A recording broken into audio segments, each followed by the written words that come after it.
தேவனுடைய நாமத்திற்கு துதிகன மகிமையை நாம் செலுத்துவோம். மீண்டுமாக கல்லடையாங்குளம் திருச்சபைக்கு முன்பாக தேவனுடைய சத்திய வார்த்தைகளை பகிர்ந்து கொள்ளும்படியாய் தேவன் கொடுத்த வாய்ப்பிற்காய் தேவனை நான் ஸ்தோத்திரிக்கிறேன். திருச்சபை மூப்பர்களுக்கும் திருச்சபை விசுவாசிகள் உங்கள் ஒவ்வொருவருக்கும் என்னுடைய மனமார்ந்த நன்றியை நான் தெரிவித்துக் கொள்கிறேன். சத்திய வார்த்தையை நாம் படிப்பதற்கு முன்பாக தலைவணங்கி நாம் ஜெபம் செய்வோம். எங்களை நேசிக்கிற எங்கள் கிருபை நிறைந்த எங்கள் நல்ல ஆண்டவரே, இந்த அஸ்தமான நேரத்திலும் கர்த்தர் எங்களோடு இருந்து எங்களை வழிநடத்த வேண்டுமாய் கூட நாங்கள் ஜெபிக்கிறோம். தேவ செய்திக்காய் நாங்கள் காத்திருக்கிறோம். கர்த்தர் நீங்கள் பேசுங்க, நாங்கள் கேட்க உதவி செய்யுங்க. அடியனை மறைத்து அடியுடைய நாவின் மூலமாக இந்த நாளில் நீர் வெளிப்பட வேண்டுமாய் கூட நாங்கள் ஜெபிக்கிறோம். நீரை பொறுப்பேற்றுக்கொண்டு வழிநடத்துங்கப்பா. ஆராதனை முழுவதும் உடைய பிரசன்னம் எங்களோடு இருக்கட்டும். அன்பின் ஆண்டவர் இயேசுவின் வழியாய் ஜெபிக்கிறோம் ஜீவனுள்ள நல்ல தகப்பனே, ஆமென். உங்களுடைய கவனத்தை மத்தேயு எழுதின சுவிசேஷ புத்தகம் 6ஆம் அதிகாரம் வசனம் 9 நம்ம வாசிக்க போகிறோம். ஒவ்வொரு தெய்வீக ஆராதனையின் முடிவிலையும் இந்த பரமண்டல ஜெபத்தை ஏறெடுப்பது நம்முடைய திருச்சபையின் வழக்கமாக இருக்கிறது. சரிங்களா? இந்த பரமண்டல ஜெபத்தை தான் இன்றைக்கி நம்ம என்ன போகிறோம், அதில் ஒரு ஜெபத்தை இன்றைக்கி நம்ம படித்து தெரிஞ்சுக்க போகிறோம். சரிங்களா? 9வது வசனத்திலேருந்து வாசிக்க போகிறோம்.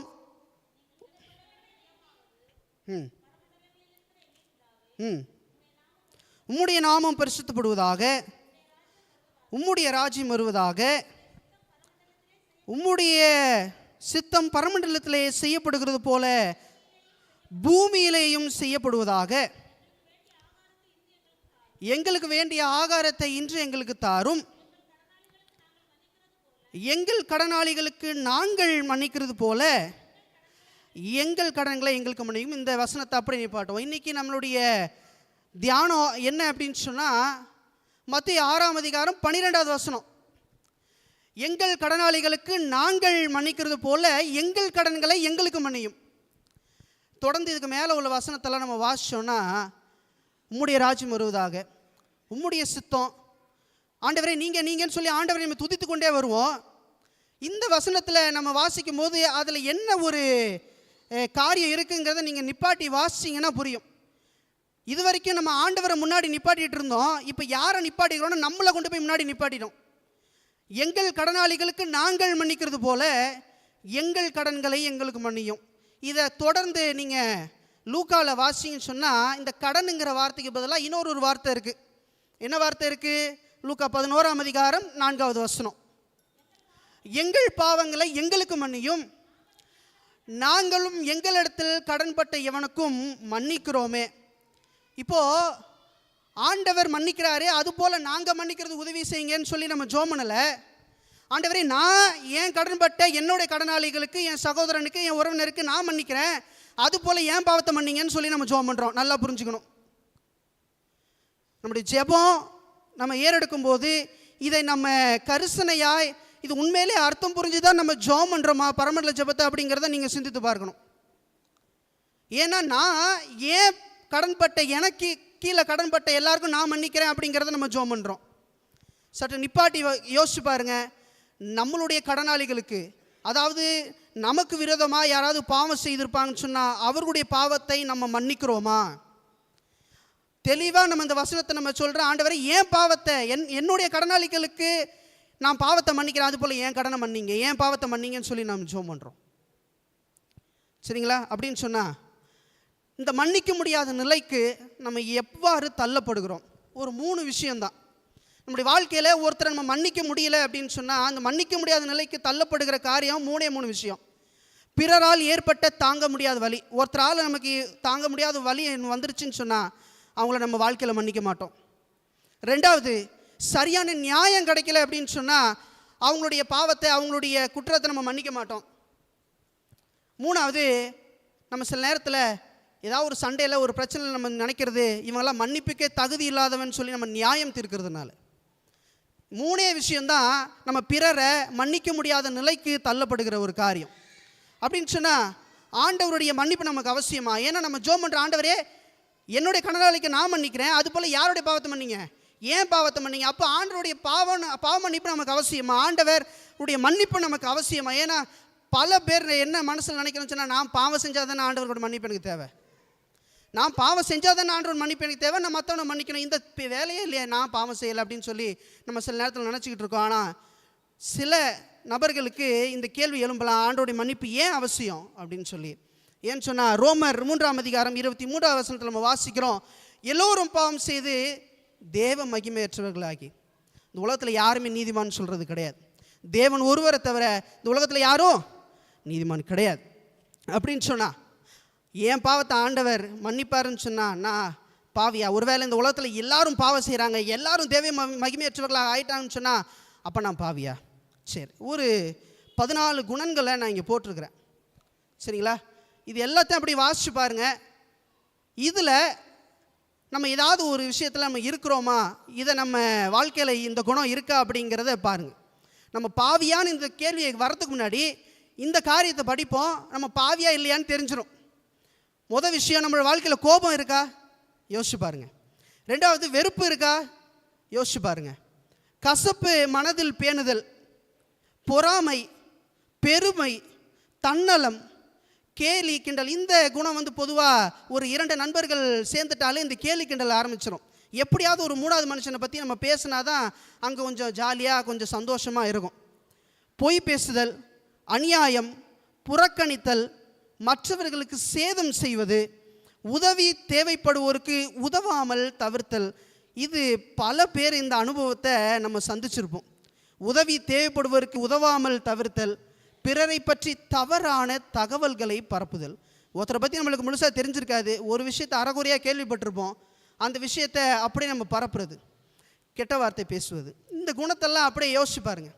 நான் பாவியா அப்படின்னு கேட்டால் நம்ம வேதத்தில் வாசிக்கிறோம். மத்தேயு 5ஆம் அதிகாரத்தில் நீங்கள் வாசிங்க அப்படின்னு சொன்னால் 21-22 வாசிங்கன்னா, சகோதரனை வீணன் என்று சொல்வதே நியாய தீர்ப்புக்கு எதுவாக இருக்குன்னு சொல்லி நம்ம வாசிக்கிறோம். ஒருத்தனை வீணன் சொல்கிறதே அங்கே பிரச்சனைன்னு சொன்னால், பாவம்னு சொன்னால், இதெல்லாம் யோசிச்சு பாருங்கள். நான் பாவியான்னு கேட்டால் இதை முன்னாடி நீங்கள் வச்சுட்டு அந்த கேள்விக்கான விடையை நீங்கள் தெரிந்து கொள்ளுங்கள். ஏசாயா 59ஆம் அதிகாரம் 2வது வசனத்தில் நம்ம வாசிக்கிறோம், உங்கள் அக்கிரமங்களே உங்களுக்கும் உங்கள் தேவனுக்கும் நடுவாக பிரிவினை உண்டாக்குகிறது. நமக்கு ஆண்டவருக்கு எதை வச்சு பிரிவினைன்னு சொன்னால், நம்முடைய அக்கிரமங்களை வச்சு தான் ஆண்டவர் நமக்கும் இந்த பிரிவினை நம்ம உண்டாக்குகிறோம். உங்கள் பாவங்களே அவர் உங்களுக்கு செவிகொடாதபடிக்கு அவருடைய முகத்தை உங்களுக்கு மறைக்கிறது. அப்போது எனக்கு ஆண்டவருக்கும் எதை வச்சு பிரிவினைன்னு சொன்னால், நம்ம செய்கிற அக்கிரமத்தினால, நம்ம செய்கிற பாவத்தினால ஆண்டவருக்கும் எனக்கும் உள்ள உறவில் பிளவு ஏற்படுது, ஒரு சுவர் இருக்குது. தேவன் என்னுடைய பாவத்தை மன்னிப்பாரா? கண்டிப்பாக மன்னிப்பார். எபேசியர் 1ஆம் அதிகாரம் 7வது வசனத்தில் வாசிக்கும் பொழுது, அவருடைய கிருபையின் ஐஸ்வர்யத்தின்படியே இவருடைய இரத்தத்தினாலே பாவ மன்னிப்பாகிய மீட்பு இவருக்குள் நமக்கு உண்டாயிருக்கிறது. நமக்கு பாவ மன்னிப்பு யார் மூலமானு சொன்னால், கிறிஸ்து இயேசு கிறிஸ்து மூலம் மட்டும்தான் நமக்கு பாவ மன்னிப்பு. அவருடைய இரத்தத்தினால மட்டும்தான் நமக்கு மீட்புங்கிறத நம்ம தெளிவாக புரிஞ்சுக்கிட முடியும். கொலோசியர் 2ஆம் அதிகாரம் 13வது வசனத்தில் வாசிக்கும்போது, உங்கள் பாவங்களினாலேயும் உங்கள் மாம்ச விருத்த சேதனம் இல்லாமையினாலேயும் மரித்தவர்களாயிருந்த உங்களையும் அவரோடு கூட உயிர்ப்பித்து அக்கிரமங்கள் எல்லாவற்றையும் உங்களுக்கு மன்னித்து. ஆண்டவர் ஏன் அக்கிரத்தை மன்னிக்கிறதுக்கு அவர் ரெடியாக இருக்கிறார். நல்லா புரிஞ்சுக்கணும். ஆண்டவர் என்னுடைய அக்கிரமத்தை மன்னிக்கிறதுக்கு அவர் ரெடியாக இருக்கிறார். உயிர்ப்பித்து அக்கிரமங்கள் எல்லாவற்றையும் உங்களுக்கு மன்னித்து. நமக்கு ஆண்டவர் எல்லா பாவத்தையும் நம்மளுக்கு மன்னிக்கிறார். அந்த பரமண்டல ஜெபத்தில் உள்ள மாதிரி நம்ம மற்றவருடைய பாவத்தை மன்னிக்கிறோமா? நம்முடைய சகோதரன் செய்த பாவத்தை மன்னிக்கிறோமா? நம்மளுடைய உறவினர்கள் செய்த பாவத்தை மன்னிக்கிறோமா? 4 வார்த்தை எக்ஸ்ட்ரா பேசினாலே அவங்கள மன்னிக்க மாட்டோம். 2 வார்த்தை கோபமாக பேசினாலே அவங்கள்ட்ட 4 நாள் பேச மாட்டோம், 1 வாரம் பேச மாட்டோம். நம்முடைய நிலை எப்படி இருக்குது?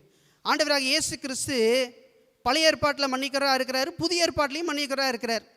ஆண்டவர் நேற்றும் இன்றும் மாறாதவர்னு சொல்லி நம்ம வாசிக்கிறோம். அப்போ ஆண்டவர் என் அக்கிரமத்தை எல்லாம் மன்னிக்கிறான்னு சொன்னால், சரி ஆண்டவர் பழைய ஏற்பாட்டில் எப்படி இருக்கிறாரு அப்படின்னு பார்த்தோன்னா, பொய் பேசின முற்பிதாக்களை ஆண்டவர் மன்னிக்கிறார், சரிங்களா? 2வது, விக்கிரக ஆராதனை செய்த இஸ்ரவேலர்களையும் ஆண்டவர் மன்னிக்கிறார். 3வது, விபச்சாரம் செய்த தாவீதையும் மன்னிக்கிறார். மனம் திருந்தாத நினிவே ஜனங்களையும் ஆண்டவர் மன்னிக்கிறார். பழைய ஏற்பாட்டில் ஆண்டவர் எப்படி இருக்கிறாரு? மன்னிக்கிறவராகவே இருக்கிறார். சரி, புதிய ஏற்பாட்டில் அப்படியே இருக்கிறாரா? ஆமாம், அப்படியே தான் இருக்கிறார். சிலுவையில் ஆணி அடித்தவனை மன்னிக்கிறார், வாரினால் அடித்தவனை மன்னிக்கிறார், முள்கிரீடத்தை சூட்டினவனை மன்னிக்கிறார், மறுதளித்தவனை மன்னித்தார், உடன் அறையப்பட்ட கல்லனையும் மன்னித்தார். அப்போ ஆண்டவர் பழைய ஏற்பாட்டிலையும் அவர் மன்னிக்கிறாரு, புதிய ஏற்பாட்டிலையும் மன்னிக்கிறாரு. அவர் இன்னைக்கு நம்மளை மன்னிக்கிறாரு, என்னைக்கும் மன்னிப்பார். ஆனால் நம்ம மன்னிக்கிறோமா? சரி, மற்றவர்களை மன்னித்தால் தேவன் உங்களையும் மன்னிப்பார். பாடம் ஆண்டவர் மன்னிப்பு நமக்கு அவசியமானு படித்தோம். ரெண்டாவது, மற்றவர்களை மன்னித்தால் தேவன் உங்களையும் மன்னிப்பார். பரமல ஜெபத்தில் நம்ம வாசிக்கிறோம், எங்கள் கடனாளிகளுக்கு நாங்கள் மன்னிக்கிறது போல எங்கள் கடன்களை மன்னியும். மத்திய 6ஆம் அதிகாரம் 14ஆம் வசனத்தில் வாசிங்க அப்படின்னு சொன்னால், இந்த பரமல ஜெபத்தை தொடர்ந்து அங்கே ஒரு காரியத்தை ஆண்டவர் நமக்கு முன்பாக வைக்கிறார். மனுஷனுடைய தப்பிதங்களை நீங்கள் அவர்களுக்கு மன்னித்தால் உங்கள் பரமபிதா உங்களுக்கு மன்னிப்பார். சரிங்களா? அடுத்த வசனம் என்ன சொல்லுது? மனுஷருடைய தப்பிதங்களை நீங்கள் அவர்களுக்கு மன்னியாதிருந்தால் உங்கள் பிதா உங்கள் தப்பிதங்களை மன்னியாதிருப்பார். நம்ம ஜெபம் எப்படி செய்கிறோம்? ஆண்டவரே, எங்களோட கடனாளிகளுக்கு நாங்கள் மன்னிக்கிறோம், அதுபோல் எங்களுடைய கடன்களை எங்களுடைய பாவத்தை மன்னியும் அப்படின்னு சொல்லி ஜெபம் பண்ணிக்கிறோம். ஆனால் இங்கே தொடர்ந்து ஆண்டவர் சொல்கிறாரு, மனுஷனுடைய தப்பிதங்களை நீங்கள் மன்னிக்கலன்னு சொன்னால் யார் மன்னிக்க மாட்டாராமா? தேவன் உங்களை மன்னிக்க மாட்டார். அப்போ நம்ம ஜெபம் செய்து என்ன பிரயோஜனம்? பரமண்டல ஜெபத்தை நம்ம சொல்கிறோமே, வாரம் தெய்வீக ஆராதனை முடிஞ்சு நம்ம சொல்கிறோமே, ஆண்டவரே என் பாவத்தை மன்னிங்க, ஏன்னா நான் என் கடனாளிகளுக்கு மன்னிக்கிறேன் நம்ம ரொம்ப தைரியமாக சொல்கிறோமே. சற்று நிறுத்தி கொஞ்சம் யோசிச்சு பார்ப்போம்.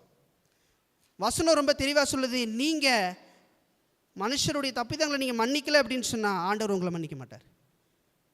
ஆனால் சில நேரத்தில் நம்ம ரொம்ப தைரியமாக அந்த வசனத்தை நம்ம சொல்கிறோம், தைரியமாக ஆராதனை விட்டு கடந்து வீட்டுக்கு போயிடுறோம். நம்மளுடைய நிலை எப்படிங்கிறத யோசிச்சு பாருங்கள். மத்தேயு எழுதின சுவிசேஷ புத்தகம் 18ஆம் அதிகாரத்தில் பேதுரு ஆண்டவர்கிட்ட ஒரு விஷயம் கேட்குறாரு. இங்கே ஆண்டவர் பேதுருக்கு ஒரு காரியத்தை சொல்லிக் கொடுக்குறார். சரிங்களா? மத்தேயு எழுதின சுவிசேஷ புத்தகம் 18ஆம் அதிகாரம் வசனம் 21லேருந்து 35 வரைக்கும் வாசிக்க போகிறோம்.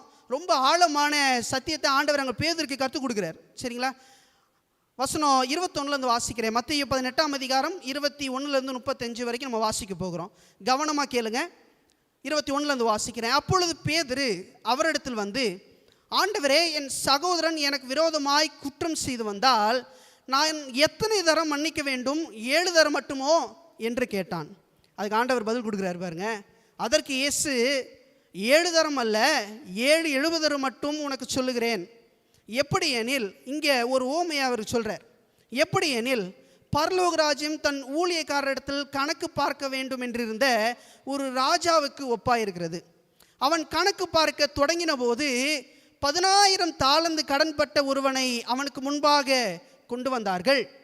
25, கடனை தீர்க்க அவனுக்கு நிர்வாகம் இல்லாதபடியால் அவனுடைய ஆண்டவன் அவனையும் அவன் பெண் ஜாதி பிள்ளைகளையும் அவனுக்கு உண்டான எல்லாவற்றையும் விற்று கடனை தீர்க்கும்படி கட்டளையிட்டான். அப்பொழுது அந்த ஊழியக்காரன் தாழ விழுந்து வணங்கி, ஆண்டவனே, என்னிடத்தில் பொறுமையாயிரும், எல்லாவற்றையும் உமக்கு கொடுத்து தீர்க்கிறேன் என்றான். அந்த ஊழியக்காரனுடைய ஆண்டவன் மனதிறங்கி அவனை விடுதலை பண்ணி கடனையும் அவனுக்கு மன்னித்து விட்டார். இந்த கதை நம்மளுக்கு தெரியும். தொடர்ந்து இதுக்கு பின்னாடி இன்னொரு சம்பவம் நடக்குது. 28 வாசிக்கும் அப்படின்னு சொன்னால், அப்படி இருக்க அந்த ஊழியக்காரன் புறப்பட்டு போகையில், யார்? மன்னிப்பை பெற்றுக்கொண்டு போன அந்த ஊழியக்காரன் தன்னிடத்தில் 100 வெள்ளிப்படம் கடன் பற்றிருந்தவனாகிய தன் உடன் வேலைக்காரன் ஒருவனை கண்டு அவனை பிடித்து தொண்டையை நெரித்து, நீ பட்ட கடனை எனக்கு கொடுத்து தீர்க்க வேண்டும் என்றான். இப்போ மன்னிப்பைக்கு பெற்றுக்கொண்டு போன அந்த ஊழியக்காரன் என்ன பண்ணுறான்னு சொன்னால், அவனுக்கு கீழே வேலை பார்க்குற ஒரு ஊழியக்காரன் இடத்துல போய், எனக்கு நீ வாங்கின கடனை கொடுத்தே ஆகணும் அப்படின்னு சொல்கிறார். சரிங்களா? தொடர்ந்து வாசிக்கிறோம். அப்பொழுதே அவனுடைய உடன் வேலைக்காரன் அவன் காலிலே விழுந்து, அவன் என்னிடத்தில் பொறுமையாயிரும், எல்லாவற்றையும் உனக்கு கொடுத்து தீர்க்கிறேன் என்று அவனை வேண்டிக் கொண்டான். எப்படி இந்த ஊழியக்காரன் ராஜாக்கிட்ட தாழ விழுந்து கேட்டானோ, அதே போல் இந்த ஊழியக்காரன் தன்னுடைய எஜமான்கிட்ட கேட்குறான். அவனும் கீழே காலில் விழுந்து எல்லாத்தையும் கேட்குறான், நான் கொடுத்துட்றேன் அப்படின்னு சொல்கிறான். ஆனால் அவன் என்ன செஞ்சான்? அவனோ சம்மதியாமல், 30வது வசனம், போய் அவன் பட்ட கடனை கொடுத்து தீர்க்கும் அளவும் அவனை காவலிலே போடுவித்து, நடந்ததை அவனுடைய உடன் வேலைக்காரன் கண்டு மிகவும் துக்கப்பட்டு ஆண்டவனிடத்தில் வந்து நடந்தது எல்லாம் அறிவித்தான். ஆண்டவன் யாருன்னா அந்த ராஜா. முதல்ல அவர் ராஜாட்ட போய் அவர் கடனெல்லாம் மன்னிச்சார்ல, அந்த ராஜா கிட்ட போய் சொல்லிடுறான். இப்போ 32 வாசிக்கிறான். அப்பொழுது அவனுடைய ஆண்டவன் அவனை அழைப்பித்து, பொல்லாத ஊழியக்காரனே, நீ என்னை வேண்டிக் கொண்டபடியினால் அந்த கடன் முழுவதையும் உனக்கு மன்னித்து விட்டேன். நான் உனக்கு இறங்கினது போல நீயும் உன் உடன் வேலைக்காரனுக்கு இறங்க வேண்டாமோ என்று சொல்லி அவனுடைய ஆண்டவன் கோபமடைந்து அவன் பட்ட கடனை எல்லாம் தனக்கு கொடுத்து தீர்க்கமலும் உபாதிக்கிறவர்களிடத்தில் அவனை ஒப்பு கொடுத்தான்.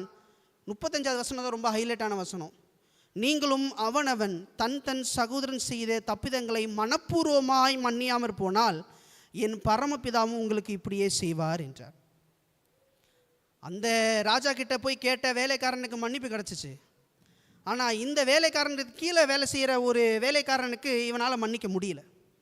இவன் காலில் விழுந்த மாதிரி இவனும் காலில் விழுந்து பார்க்குறான், கெஞ்சி பார்க்குறான், ஆண்டவரே நான் உனக்கு கொடுத்துட்றேன். ஆனால் அந்த ஊழியக்காரன் மன்னிப்பை பெற்றுக்கொண்ட பிற்பாடு இன்னொரு ஊழியக்காரன் இவனிடத்தில் கடன் பெற்றவனை அவனால் மன்னிக்க முடியல. இன்றைக்கி அநேகருடைய வாழ்க்கையில் இந்த நிலை தான் இருக்குது. நம்ம ஆண்டவரிடத்துலேருந்து மன்னிப்பை பெற்றுக்கொள்ளணும் பிரயாசப்படுறோம். ஆனால் நம்மளுடைய சகோதரனோ, நம்மளுடைய உறவினரோ, நம்முடைய நண்பனோ, நம்முடைய அயலானோ நம்மள்கிட்ட மன்னிப்பை எதிர்பார்க்கும்போது நம்ம கொடுக்கறது கிடையாது.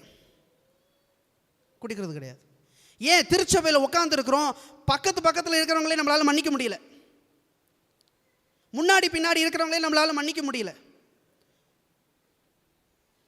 ஆண்டவர் ரொம்ப அழகாக சொல்கிறாரு, நீங்களும் அவனவன் தன் தன் சகோதரன் செய்த தப்பிதங்களை மனப்பூர்வமாய் மன்னியாமல் போனால் என் பரமபிதாவும் உங்களுக்கு இப்படியே செய்வார் என்றார். நம்மளுடைய நிலை எப்படி இருக்குது? மன்னிப்பை ஆண்டவர்கிட்ட எதிர்பார்க்குறோம். ஆனால் அந்த மன்னிப்பை நம்ம மற்றவர்களுக்கு கொடுக்க நம்ம ரெடியாக இருக்கிறோமா? நம்ம தயாராக இருக்கிறோமா? மன்னிப்பு நம்மளால் மன்னிக்க முடியுதா மனப்பூர்வமாக? மூன்றாவது, நான் மற்றவர்களை எப்படி மன்னிக்கிறது? நான் எப்படி மன்னிக்கிறது? சில பேருக்கு சில மனசில் சில காரியங்கள் தோணும். நான் எப்படி அவன் முகத்தில் போய் பார்த்து நான் அவன்கிட்ட போய் மன்னிச்சிட்டேன்னு சொல்கிறது? நான் எப்படி அவன்கிட்ட போய் நான் போய் பேசுகிறது? ஆண்டவர் சொல்கிறார், மன்னிப்பு கேட்குறது ரொம்ப அவசியம். நீங்கள் அவனவன் தன் தன் சகோதரன் செய்த தப்பிதங்களை மறக்க முடியலன்னு சொன்னால், மன்னிக்க முடியலன்னு சொன்னால் யார் மன்னிக்க மாட்டா? பரமபிதா மன்னிக்க மாட்டார். சரி, நான் மற்றவர்களை எப்படி மன்னிக்கிறது? எபேசியர் 4:32 ரொம்ப அழகாக சொல்லுது, ஒருவருக்கு ஒருவர் தயவாயும் மன உருக்கமாயும் இருந்து கிறிஸ்துவுக்குள் தேவன் உங்களுக்கு மன்னித்தது போல நீங்களும் ஒருவருக்கு ஒருவர் மன்னியுங்கள். ஆண்டவர் என் பாவத்தை மன்னிக்கிறாருன்னு சொல்லி நீங்கள் நினைக்கிறீங்கன்னு சொன்னால், ஆண்டவர் எப்படி நம்மளை மன்னிக்கிறாரோ அதுபோல் மற்றவர்களை நீங்கள் மன்னிக்கணும் அப்படின்னு சொல்கிறார். சரிங்களா? நம்ம கிறிஸ்து நம்மளை மன்னிக்கிறார். ஆண்டவர் நம்மளை எப்படி மன்னிக்கிறாருங்கிறது நமக்கு தெரியும். நம்மளுடைய பாவங்கள் குறித்து நமக்கு தெரியும். நம்முடைய பாவத்தினால கிடைக்கக்கூடிய மன்னிப்பை நமக்கு தெரியும். அதுபோல் மற்றவங்களை நீங்கள் மன்னிக்கணும் அப்படின்னு சொல்கிறார். கொலோசியர் 3:13 வாசிக்கிறோம், ஒருவரை ஒருவர் தாங்கி, எப்படி?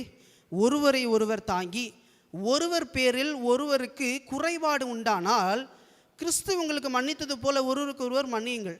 நம்ம சில நேரத்தில் இந்த பிரச்சனை எங்கே ஸ்டார்ட் ஆகும் அப்படின்னு சொன்னால், ஒருத்தர் மேலே நமக்கு அந்த குறை தென்பட்டால் மட்டும்தான் நமக்கு நம்மளால் ஏற்றுக்க முடியாது. இவன் இப்படி செஞ்சிட்டாயா, இவன் இப்படி பண்ணிட்டாயா.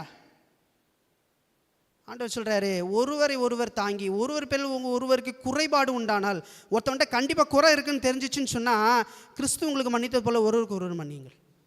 நம்ம சில நேரத்தில் இந்த குறைய மனசில் வச்சுக்கிட்டு ரொம்ப நாளாக மனசில் வச்சுட்டு இருப்போம், இவன் இப்படி செஞ்சாலும் நான் ஒரு நாள் அவனை பார்த்துக்கிறேன் அப்படின்னு. குறைய மனசில் வச்சுட்டோம் அப்படின்னு சொன்னால் அது ஆறாத ஒரு வடுக்கலை மாறும், ஆறாத காயமாக மாறும். பின்னாடி அந்த மனுஷனை பார்த்து நம்ம பேச முடியாது, அவன் முகத்தில் முழிக்க கூட நம்ம யோசிப்போம். ஒரு பேரில் நம்மளுக்கு குறைபாடு இருக்குன்னு சொன்னால், குறைபாடு நம்ம மனசில் தோணும் போதே அவனை கூப்பிட்டு பேசுங்க, இல்லைனா ஜெபிங்க அவனுக்காக. இல்லைனா, ஆண்டவரே எனக்கு இந்த மனுஷன் மேலே எனக்கு ஒரு குறை தெரியுது, ஆண்டவரே இந்த குறைக்காக நான் ஜோம் பண்ணுறேன்னு சொல்லி ஜோம் பண்ணுங்க. மத்தேயு 5:44 வாசிக்கிறோம், வாசிங்க. உங்கள் சத்துருக்களை சிநேகியுங்கள், உங்களை சபிக்கிறவர்களை ஆசீர்வதியுங்கள், உங்களை பகைக்கிறவர்களுக்கு நன்மை செய்யுங்கள், உங்களை நிந்திக்கிறவர்களுக்காகவும் உங்களை துன்பப்படுத்துறவர்களுக்காகவும் ஜெபம் பண்ணுங்கள். நான் சொன்ன மாதிரி தான், நம்முடைய சத்துருக்களை நம்ம சிநேகிக்கணுமா? கொஞ்சம் இந்த வசனத்தை நிப்பாட்டி நான் கொஞ்சம் பேசணும்னு நினைக்கிறேன். சத்ருவை நம்மளால் சிநேகிக்க முடியுமா? சத்ருவை நம்மளால் சிநேகிக்க முடியுமா? சத்ரு யார்? ஃபஸ்ட்டு சத்ருனா யார்? கொஞ்சம் சத்தமாக சொல்லுங்கள். சத்ருனா யார்? சரி, சத்ருக்கு ஆப்போசிட் வேர்டு என்ன? சத்ருக்கு எதிர் வார்த்தை என்ன? நண்பன் இல்லாதவன் சத்ரு லிஸ்ட்டில் தான் வச்சுருப்போம் நம்ம. சரிங்களா? நண்பனை நம்ம ஒருத்தவங்களை ஒரு லிஸ்ட்டில் வச்சுருக்கிறோம். நண்பனை கூட நம்ம என்ன பண்ணிடுறோம்னு சொன்னால் சிநேகிச்சிருவோம். ஒருத்தர் மேலே ஒருத்தர் நம்மளுக்கு அன்பு இருக்குன்னு சொன்னால் அந்த அன்புக்கு ஏதாவது ஒரு கைமாறு இருக்கும். அந்த நபர்கிட்டேருந்து நமக்கு ஏதாவது ஒரு நன்மை இருக்குன்னு சொன்னால் அந்த நபர்கிட்ட ரொம்ப பாசம் காட்டுவோம், ரொம்ப அன்பு செலுத்துவோம். அந்த நபர்கிட்ட நமக்கு எந்த ஒரு பிரயோஜனமும் இல்லைன்னு சொன்னால் அந்த நபர்கிட்ட போயிட்டு கட்டிப்பிடிச்சி பேசுவோமா? பொதுவாக பேச மாட்டோம். மனுஷனுடைய குணம் அதுதான். ஒருத்தர் பேட்டில் நமக்கு ஒருத்தர் ஏதாவது ஒரு எதிர்பார்ப்பு இருக்குன்னு சொன்னால் அவனால் ஒரு காரியம் நடக்குதா மட்டும் தான் அவன்கிட்ட ரொம்ப க்ளோஸாக பேசுவோம். நீங்கள் ரொம்ப இந்த க்ளோஸ் ஃப்ரெண்ட்ஸ் லிஸ்ட்டில் நீங்கள் எடுத்து பாருங்கள், அந்த நெருங்கிய நண்பர்களுக்குள்ள ஒரு கொடுத்தல் வாங்கல் விஷயம் இருக்கும். யாருமே பூரணமாய் அன்பு செலுத்த மாட்டாங்க. ஆனால் அங்கே சொல்கிறாங்க, உங்கள் சத்துருக்களை நீங்கள் சிநேகி, நண்பனை சிநேகிங்கன்னு சொல்லலை, சத்துருக்களை சிநேகிங்க, உங்களை சபிக்கிறவர்களை ஆசீர்வதிங்க. நம்மளை சபிக்கிறவங்களை நம்ம இன்றைக்கி ஆசீர்வதிக்கிறோமா இல்லை 2 மடங்காக சபிக்கிறோமா? சபிக்கிறவர்களை நம்ம ஆசீர்வதிக்கணும். உங்களை பகைக்கிறவர்களுக்கு நன்மை செய்யுங்க, உங்களை நிந்திக்கிறவர்களுக்காகவும் உங்களை துன்பப்படுத்துறவர்களுக்காகவும் ஜெபம் பண்ணுங்கள். நம்ம இப்படிலாம் செஞ்சோன்னு சொன்னால் நம்முடைய பிறருடைய பாவத்தை ரொம்ப எளிமையாக மன்னிக்க முடியும். ரொம்ப சீக்கிரமாக அவங்களுடைய பாவத்தை நம்மளால் மன்னிக்க முடியும். அவங்க எவ்வளோ பெரிய தப்பாக செஞ்சாலும் அவங்க மீது நம்ம இரக்கம் காட்டுகிறவர்களாக நம்ம மாறுவோம். நம்முடைய பரமபிதாவும் அப்படி தானே. நம்ம எவ்வளவோ பாவம் செய்கிறோம், என்னதான் இருந்தாலும் அவர் நமக்கு என்ன பண்ணுறாரு? இரக்கம் பாராட்டி கொண்டே இருக்கிறார், நம்ம மீது தயவாகவே இருக்கிறாரு. நம்ம எப்போ போனாலும் மகனேன்னு சொல்லி நம்மளை அழைக்கிறதுக்கு அவர் ரெடியாக இருக்கிறாரு. ஆனால் நம்ம நண்பன் ஒரு துரோகம் செஞ்சுட்டான்னு சொன்னால் அந்த நண்பன் கட்டிப்பிடிக்க வந்தால் கட்டிப்பிடிப்போமா? போடா தள்ளி அப்படின்னு சொல்லுவோம். நம்முடைய நிலை எப்படி இருக்கு? சரிங்களா? உங்களை துன்பப்படுத்துறவர்களுக்காக நீங்கள் ஜெபம் பண்ணுங்க அப்படின்னு சொல்லி சொல்கிறாரு. கடைசியாக ரோமர் 12ஆம் அதிகாரம் 18வது வசனத்தில் வாசித்து முடிக்க போகிறோம். கூடுமானால் உங்களால் ஆன மட்டும் எல்லா மனுஷரோடும் சமாதானமாக இருங்கள். இந்த சமாதானம் குறைவு தான் இன்றைக்கி பல உறவுகளுக்குள்ள பிரச்சனை. ஒருவருக்கொருவர் சமாதானமாக ஆகிட்டோம் அப்படின்னு சொன்னால் அவங்க மேலே இருக்கிற குறை நமக்கு தெரியாது, அவங்க மேலே இருக்கிற அந்த வடுக்கள் நம்ம மனசில் இருக்காது. அவங்க என்ன தான் தப்பு செஞ்சாலும் இந்த சமாதானம் 2 பேருக்குள்ளே இருக்குன்னு சொன்னால் அதை எளிமையாக மன்னிச்சிடும் சீக்கிரமாக. சரி, நம்ம நண்பன் தானே, நம்ம பிள்ளை தானே, நம்ம மாமா தானே, நம்ம பெரியப்பா தானே அப்படின்னு விட்டுருவோம். இந்த சமாதானம் பல உறவுகளுக்குள்ளே கிடையாது. அப்போ தானே மன்னிக்க முடியும். அதனால் சிந்தித்து பார்ப்போம். நம்ம பரமண்டல ஜெபத்தை ஏறெடுக்கிறோம். ஆண்டவரே, எங்களுடைய கடனாளிகளுக்கு நாங்கள் மன்னிக்கிறது போல் எங்கள் கடன்களை மன்னிங்கப்பான்னு சொல்லி ஜெபம் பண்ணுறோம். நம்ம மன்னிக்க ரெடியாக இருக்கிறோமா அப்படிங்கிறத யோசிச்சு பாருங்கள். இன்றைக்கி ஆண்டவர் இந்த சத்தியத்தை உங்களுக்கு கொடுக்குறாருன்னு சொன்னால் ஏதோ இன்றைக்கி வந்து ஜெபம் பண்ணிவிட்டு இப்படியே நம்ம சபையை விட்டு போனோன்னே இந்த செய்தியை கேட்டோம் ஏதோ அப்படின்னு கிடையாது. இது உண்மையிலே உங்களுடைய குணத்தில் நீங்கள் மாற்றக்கூடிய ஒரு குணமாக இது இருக்கணும்.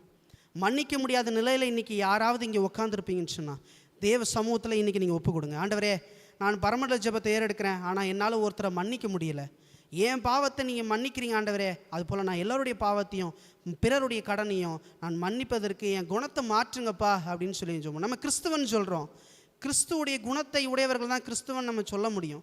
கிறிஸ்துவுடைய குணம் நம்மள்கிட்ட வெளிப்படலை அப்படின்னு சொன்னால் நம்ம கிறிஸ்துவன் சொல்லி ஒரு பிரயோஜனமும் கிடையாது. ஆண்டவர் மன்னிக்கிறாருன்னு சொன்னால் கிறிஸ்துவை பின்பற்றுகிற நானும் மன்னிக்கிற நபராக இருந்தால் மாத்திரம்தான் நான் கிறிஸ்தவன். உண்மையான கிறிஸ்தவனாக வாழணும் நீங்கள் நினைப்பீங்கன்னு சொன்னால் இன்றைக்கி ஆண்டவர்கிட்ட ஒப்பு கொடுங்க. ஆண்டவரே, நான் மற்றவர்களை மன்னிப்பதற்கு என் இருதயத்தை மாற்றுங்கப்பா, என் எண்ணத்தை மாற்றுங்கப்பா, என் செயலை மாற்றுங்க ஆண்டவரே. ஜெபம் பண்ணுங்க. கூடுமானாலும் எல்லா மனுஷரோடும் நீங்கள் சமாதானமாக இருந்து பாருங்கள். தேவன் உங்கள் ஒருவரை ஆசீர்வதிப்பாராக, உங்களுடைய பாவத்தை அவர் மன்னிப்பாராக. ஆமென்.